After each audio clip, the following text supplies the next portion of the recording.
예수님께서 제자들과 함께 예루살렘에 계셨습니다. 예루살렘에서 예수님과 제자들은 맹인 한 사람을 만났습니다. 제자들이 예수님께 질문합니다. 여기 맹인이 있습니다. 이 사람은 태어날 때부터 앞을 보지 못합니다.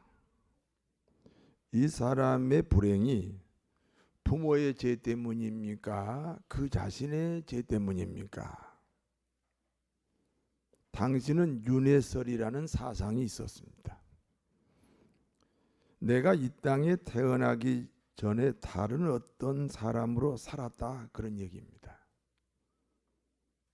착하게 살았으면 행복한 조건으로 다시 태어났고, 악하게 살았으면 불행한 조건을 가지고 다시 태어났다, 이렇게 생각하는 거예요. 그러니까 여기 맹인은 전생에 악하게 살았지 않았을까, 그런 질문입니다. 불교인 중에 윤회설을 믿는 사람은 39%입니다. 사실 불교는 윤회설이 그 사상의 중심이에요. 그런데 39%밖에 안 믿어요. 그런데 기독교인 중에 윤회설을 믿는 사람이 34%나 돼요.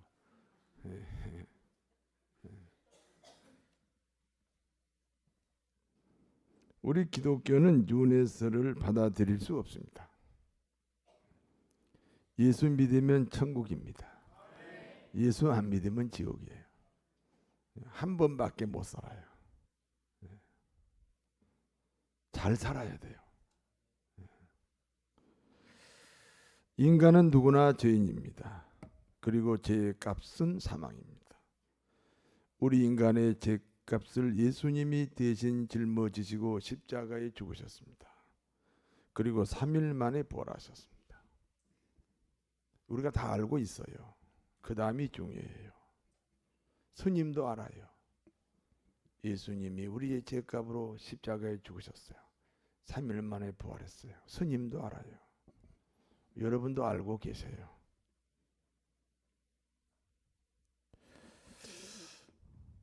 그 예수님을 마음에 영접해야 됩니다. 그게 스님하고 우리가 다른 거예요. 영접하셨습니까? 그러면 그 주님이 내 안에 계세요. 나하고 하나 되어 계세요. 그러니까 주님의 죽음이 나의 죽음입니다.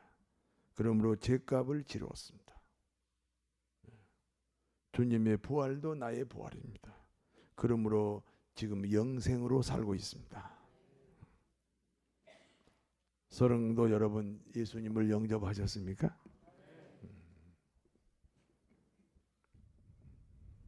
아니 30년 교회 다니면 무슨 소용이 있어요? 모태신앙이면 무슨 소용이 있어요? 예수님이 내 안에 계셔야지. 그리고 그분이 나를 주장해야지. 그분이 나를 주장하는 인생이 신앙생활이에요. 여기서 저 주일 낮 예배만 드려야 신앙생활인가? 집에 가서도 직장 일터에서도 내 안에 계신 주님이 나를 주장해야지 신앙생활이지.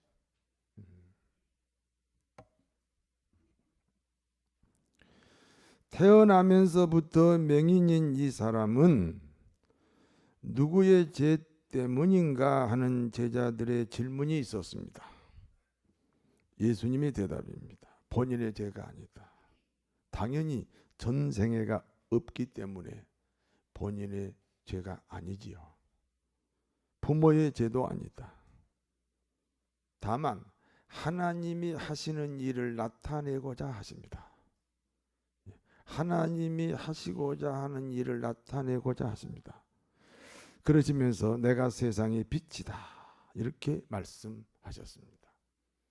여러분, 시력이 좋아서 봅니까? 빛이 있어야 봅니까? 아무리 시력이 좋아도 보는 게 아니에요. 빛이 있어야 보는 거예요. 근데 예수님이 빛이시대요.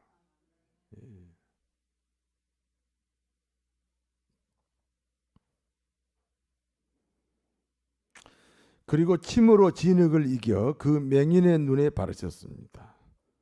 주님이 맹인에게 말씀합니다. 실로암에 가서 씻어라. 맹인이 실로암으로 갔습니다. 그리고 눈을 씻었습니다. 태어날 때부터 앞을 못 보는 사람이 실로암에 가서 눈을 씻으니까 보게 됐습니다. 아니 남이 잘 됐다 그러는데 어떻게 반응이 그렇게 없어요?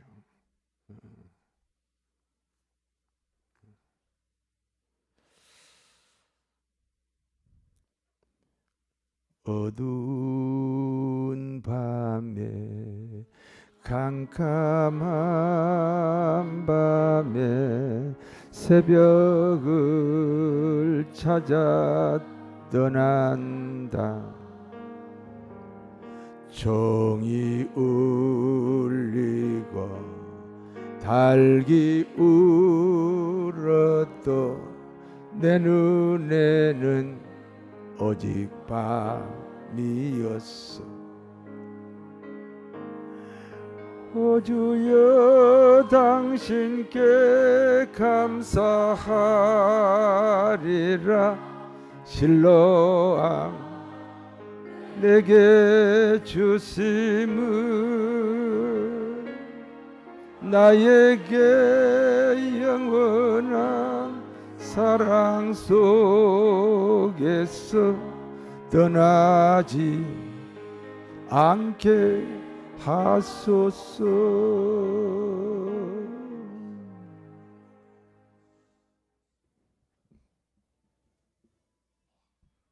하나님이 여러분에게 실로암을 주셔서 보는 거예요. 맹인이 눈을 뜨게 된 사건으로 인하여 예루살렘에 큰 소동이 일어났습니다. 사실 이 맹인은 유명한 사람입니다. 40년 동안 성전 입구에서 구걸하던 사람이에요. 성전을 한 번이라도 왔다 간 사람은 다 이 맹인을 압니다. 그 사람이 눈을 떴습니다. 이 사람을 두고 진짜 그 사람 맞다, 아니다, 비슷하게 생겼다 의견들이 분분합니다. 여러분 맹인이 눈을 뜨게 되면요 얼굴형이 바뀌고 인상이 달라집니다. 그래서 사람들이 긴가민가 그리고 수군거렸습니다. 그러므로 사람들이 눈을 뜨게 된 맹인에게 묻습니다. 너 성전에서 구걸하던 그 맹인이 맞느냐? 예, 맞습니다. 그러면 너는 어떻게 눈을 뜨게 되었느냐? 아, 예수라 하는 사람이 진흙을 이겨 내 눈에 바르고 실로암에 가서 씻으라 하기에 가서 씻었더니 눈을 뜨게 됐습니다. 그런데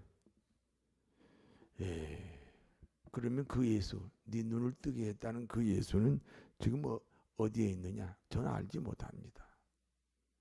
여러분, 예수님이 여러분의 일생을 함께 하셨어요.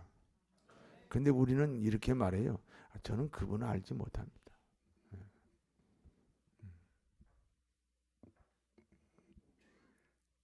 사람들이 과거에 맹인되었던 사람을 데리고 바리새인에게로 갔습니다.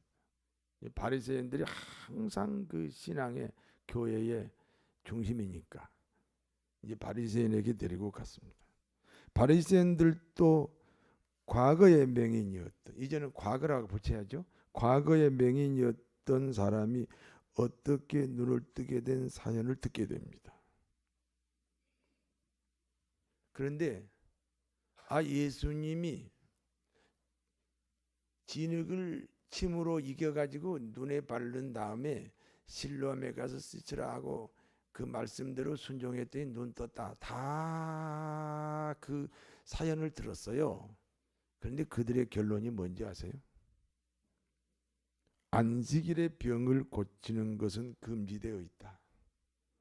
안식일의 병을 고쳤다면 안식일을 범한 죄인이다. 죄인이 행한 치유는 치유가 아니다 하면서 예수님의 치유 사건, 바로 자기들의 자기들이 보는 눈앞에서 일어난 이 사건을 인정하지 않으려고 합니다. 그래서 분쟁이 일어났다 그랬어요. 요즘 이제 한국 교회가 뭐가 문제냐? 목사님들이 모이면 분쟁이 일어납니다. 총회가 분쟁이 일어납니다. 교단과 교단끼리 분쟁이 일어납니다.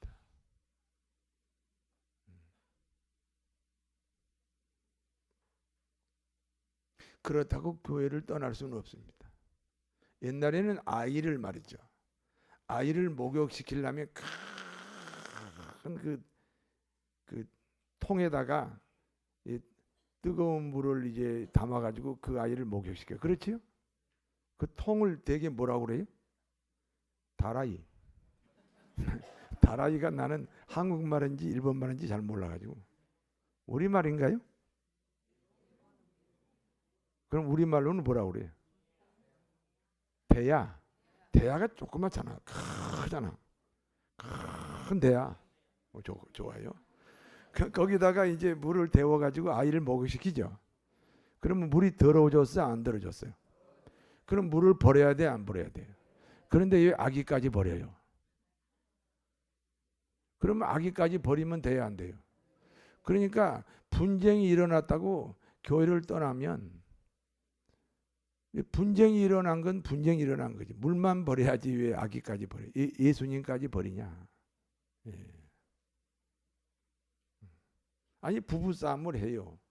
그런데 이혼까지 하냐고. 왜 행복까지 버리냐고. 예. 부부싸움 하지. 부부싸움 안 하는 사람 어디 있어요? 저 하냐고 안 하냐고 물어봐요. 대답 안 하겠어요. 그런데 왜 이혼까지, 왜 행복까지 버리냐?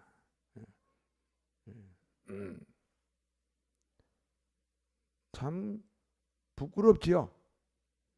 오늘 본문에도 아니 자기들 면전에서 일어난 기적인데 자기들은 안식일에 병 고치면 안 되거든. 안식일을 범하게 되니까. 그랬다고 그걸 인정 안 하려고 하니까 당연히 분쟁이 일어나잖아요. 바리새인들은 분쟁 가운데 이 눈뜬 맹인인 사람에게 다시 묻습니다. 너의 눈을 뜨게 한 그 사람, 그 예수를 너는 어떻게 생각하느냐? 그 눈뜬 맹인이 말합니다. 당연히 선지자입니다. 여러분 창세 이래에 그 나면서부터 장님인 사람을 눈을 뜨게 한 어떤 사람이 있었나요? 이건 하나님이 하셨다. 그래서 내 눈을 뜨게 한 분이 선지자입니다. 이렇게 말했습니다. 바리새인들은 예수님의 치유 사건을 부정하려고 합니다. 다시 말씀드립니다. 자신들의 기준에 맞지 않다는 거죠. 실제로 있었던 사건이죠. 그런데 안식일에 일어난 일이기 때문에 그걸 부정하려고 하는데 이 친구가 이 선지자라고 그러니까 이번에는 그 눈뜬 맹인의 부모를 부릅니다. 맹인이었다 지금 보게 된 저 사람이 당신의 아들이냐? 그렇습니다. 내 아들이 분명합니다. 그러면 어떻게 보게 되었느냐? 예수님 때문이다 하면은 출교를 당합니다. 출교를 당한다는 말은 교회에서 쫓겨난다. 그 당시는 교회에서 쫓겨나면 요즘으로 말하면 그 빚을 안 갚아갖고 나중에 이렇게 되는 걸 뭐라고 그래? 신용불량자 말고 그 파산, 예?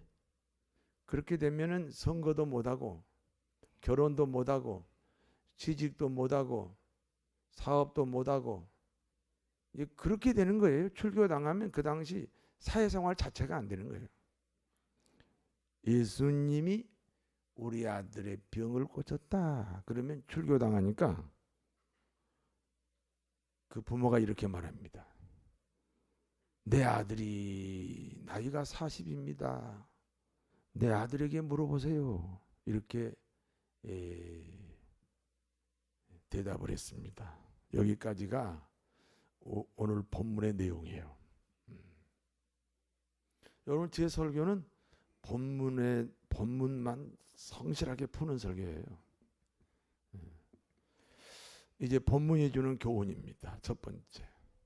뭐 첫 번째라기보다도 본문이 주는 교훈을 지금부터 말씀드립니다. 2018년 추석 명절에 이 본문이 주는 교훈을 말씀드립니다. 앞을 보지 못하는 맹인이 있습니다. 이 사람이 이제 이번 추석에 고향을 찾아갑니다. 제가 그분이 그 앞을 못 보는 맹인이 고향 찾아가는 얘기를 해볼게요.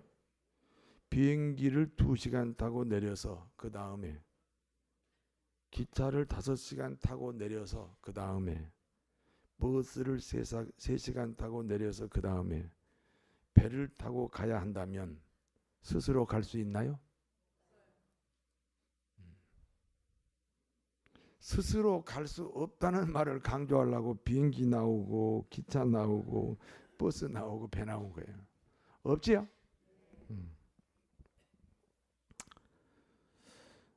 누군가 인도자가 필요합니다. 이유는 딱 하나죠. 앞을 보지 못하기 때문입니다. 우리 모두는 앞을 보지 못하는 맹인은 아닙니다. 그러나 앞을 보지 못하는 맹인하고 동일한 것이 있습니다. 우리도 미래를 알지 못합니다. 미래를 모르고 미래로 갑니다.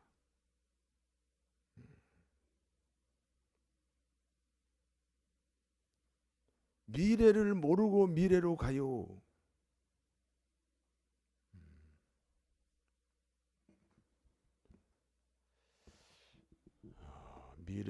미래를 모르고 미래로 간다.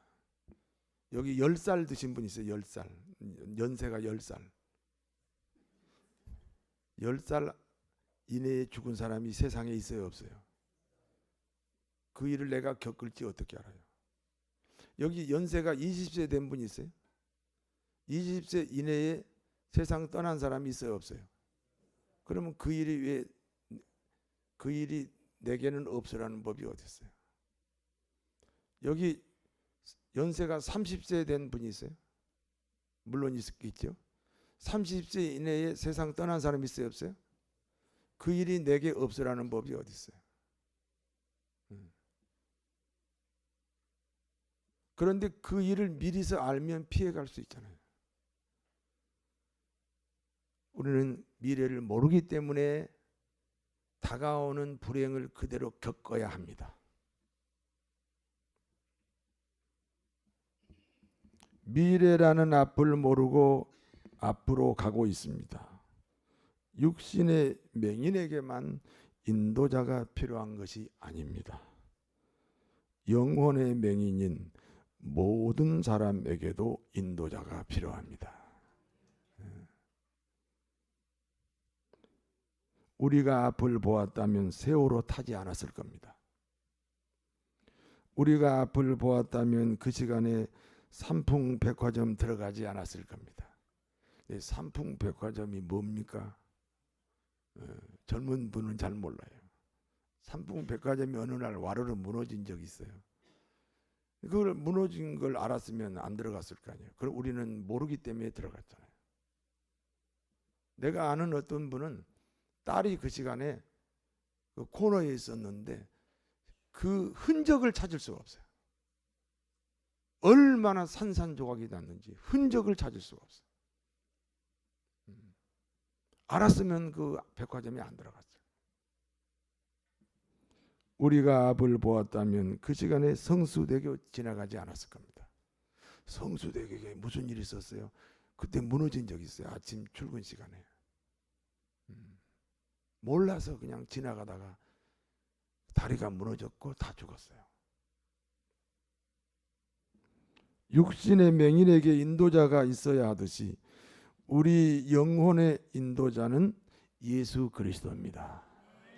할렐루야. 요한복음 10장 11절입니다. 나는 선한 목자라. 선한 목자는 양들을 위하여 목숨을 버리거니와 우리를 인도하시기 위하여 목숨을 버리는 거예요.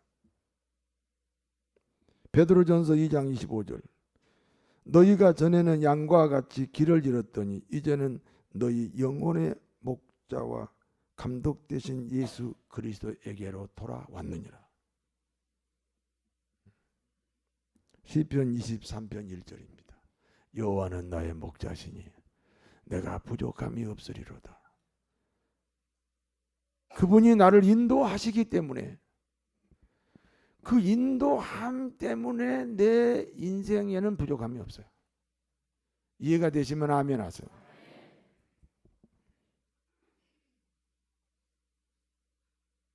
하나님이 육신의 맹인을 세상에 허락하신 이유가 있습니다.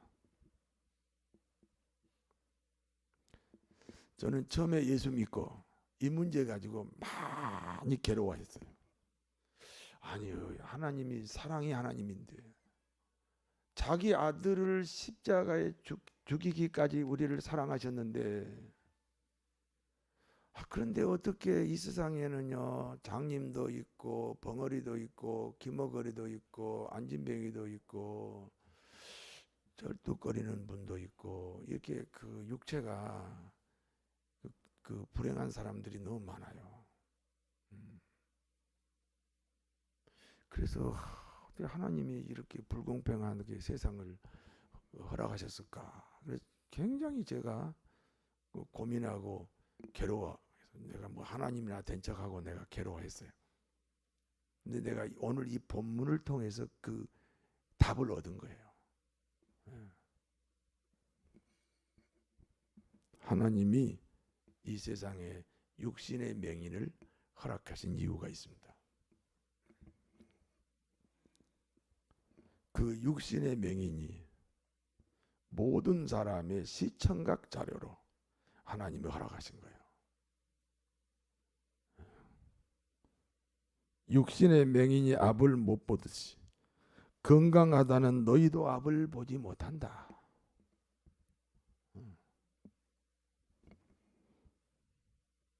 그러므로 육신의 맹인에게 인도자가 필요하듯이 건강한 너희에게도 영혼의 인도자가 필요하다 하는 하나님의 메시지인 줄로 믿습니다.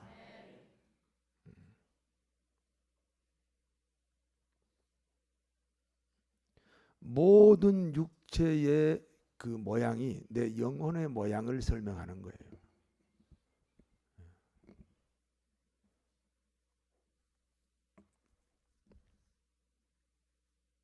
하나님이 인도하셔야 됩니다. 그래서 임마누엘 신앙, 그 말은 예수님이 내 인생을 인도한다, 그런 뜻이에요. 무엇으로 인도합니까?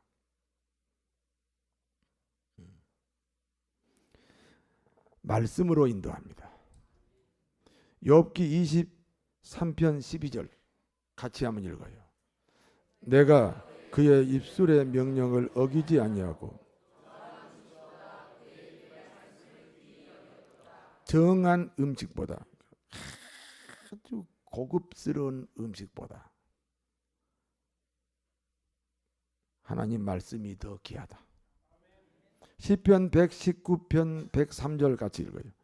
주의 말씀의 맛이 어찌 그리 단지 내 입에 꿀보다 더 다니이다. 추석에는 뭘 많이 먹어요? 맛있는 음식. 송편만 먹나요? 아무리 음식이 맛있어도 하나님 말씀보다 더 맛있지 않습니다. 시편 119편 105절입니다. 같이 읽어요. 주의 말씀은 내 발의 등이요 내 길의 빛이니이다. 잠언서 13장 13절입니다. 말씀을 멸시하는 자는 패망을 계명이 말씀이에요. 말씀을 두려워하는 자는 상을 받으리라. 복을 받는다.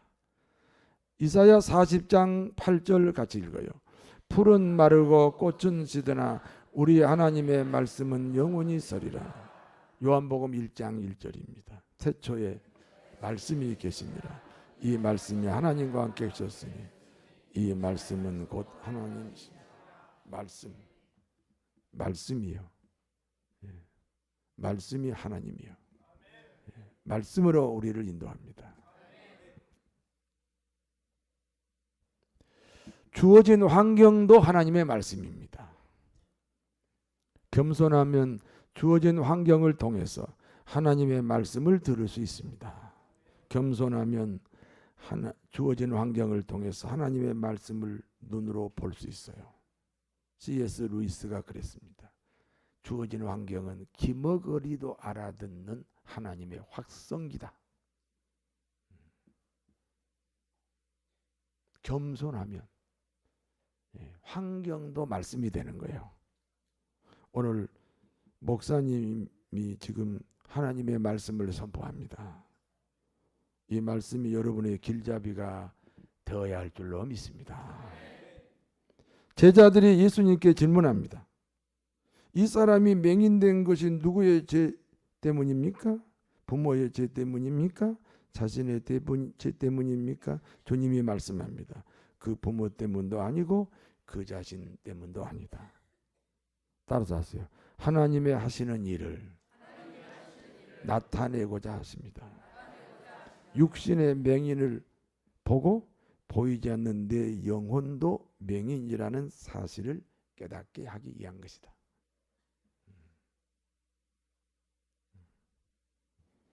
그러므로 너도 예수 그리스도를 인도자로 삼고 살아야 한다. 주님의 교훈입니다. 우리 모두의 교훈입니다. 바리새인들은 예수님의 치유 사건을 인정하지 않으려고 합니다. 자신들의 정해진 틀이 있기 때문입니다. 자신들이 정해놓은 틀 밖에 일어난 모든 일을 거절합니다. 여러분도 혹시 바리새인 아닙니까? 예수님이 사람들이 정해놓은 틀 안에 계실 수 있나요? 물론 계실 수도 있지만 밖에도 계시잖아요. 오늘날 기독교는 바리새인 종교로 점점 변질되어 가고 있어요. 안식일을 지켜야 합니다. 당연히 지켜야죠. 이제 요즘 우리로 말하면 주일을 지키는 거죠. 그것보다 더 중요한 것이 영혼을 사랑하고 영혼을 구원하는 것입니다. 믿습니까? 우리 교인들끼리 말을 잘못해서 실족하는 교인이 너무 많아요. 내가 알고 있는 신앙 지식 때문에 그것 때문에 상대방은 실족하고 있다는 사실을 아셔야 돼요. 틀을 만들면 안 돼요. 이 틀 깨기만 하면 부부도 행복한데. 이번 추석에 틀 깨기, 부부 틀 깨기 한번 해봐요. 특히 신앙에서는 지금까지 신앙생활 해오던 이 틀을 깨셔야 주님이 여러분을 통치할 수가 있습니다.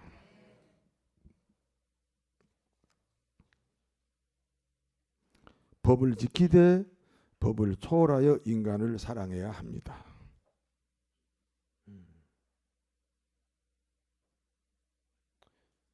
안식일에 그 맹인 고쳤다고 그걸 인정하지 않으려고 하는 이런 어리석은 바리새인의 그 신앙생활이 오늘 우리들의 모습 속에서도 흔히 볼 수 있다. 이런 사실을 꼭 기억해야 됩니다. 우리 모두는 앞을 보지 못한 맹인입니다. 인도자가 필요합니다. 하나님은 말씀으로 우리를 인도하십니다. 말씀 중심은 하나님에게는 통치를 받는 것이고 인간에게는 구원을 이루는 것입니다. 그 일에 어떤 장애물이 있을 수 없습니다. 하나님의 통치와 전도하는 일에 참여하여 하늘의 복 땅의 복으로 풍성하시기를 진심으로 축원합니다. 기도하겠습니다. 하나님 아버지, 우리가 예수 만났으면 우리도 눈을 떠야 됩니다. 하나님의 나라를 봐야 됩니다. 하나님의 나라를 봐야 신앙은 바뀝니다. 하나님의 나라를 보는 저희들로 세워 주옵소서. 예수님 이름으로 기도하옵나이다.